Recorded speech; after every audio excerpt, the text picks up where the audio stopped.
আসসালামু আলাইকুম everyone, welcome back to my channel cooking with জুই।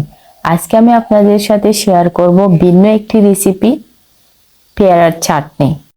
কম বেশি আমরা সবাই পেয়ারা খেতে পছন্দ করি, কিন্তু এইভাবে চাটনি বানিয়ে খেলে তো সবাই পছন্দ করবে। আমি এখানে চাটনির জন্য 2টা পেয়ারা নিয়েছি।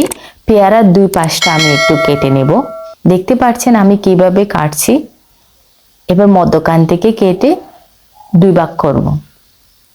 2 ভাগ করার পরে এবং পাশ দিয়ে ছোট ছোট পাতলা পাতলা করে স্লাইস করে নেব। আপনারা ঠিক আমার মতো করে স্লাইস করে নেবেন, তাহলে পেয়ারার চাটনিটা খেতে অনেক বেশি ভালো লাগবে। গুয়াভা হচ্ছে একটি সহজলভ্য ফল, যেটি আমাদের দেশে অল্প দামে সারা বছর পাওয়া যায়। পেয়ারার চাটনিটা এইভাবে অল্প সময় বাসায় বানিয়ে নিতে পারেন। যারা পেয়ারা খেতে পছন্দ করেন না, তারা চাইলে আমার মতো করে চাটনি বানিয়ে পেয়ারা খেতে পারেন। পেয়ারাতে রয়েছে প্রচুর পরিমাণে vitamin A, vitamin C, iron, calcium. এখন আমি একটা বাটিতে নিয়ে নিচ্ছি পেয়ারার স্লাইসগুলা, দিয়ে দিচ্ছি হাফ চামচ পরিমাণ বিট লবণ এবং হাফ চামচ পরিমাণ সাধারণ লবণ। এই পর্যায়ে দিয়ে দিচ্ছি উপর থেকে 2 টেবিল চামচ স্লিপলেক্স।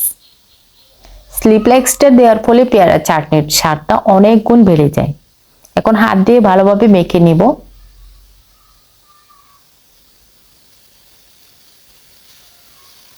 খুব সহজেই কিন্তু অল্প উপকরণে কিন্তু আপনারা এই চাটনিটা বানিয়ে নিতে পারবেন। এটা কিন্তু আপনারা ফ্রিজের নরমাল টেম্পারেচারে রেখে 1 সপ্তাহ পর্যন্ত সংরক্ষণ করতে পারবেন। উপর থেকে হালকা স্লিপলেক্স ছিটিয়ে রেডি করে নিচ্ছি পেয়ারার চাটনি।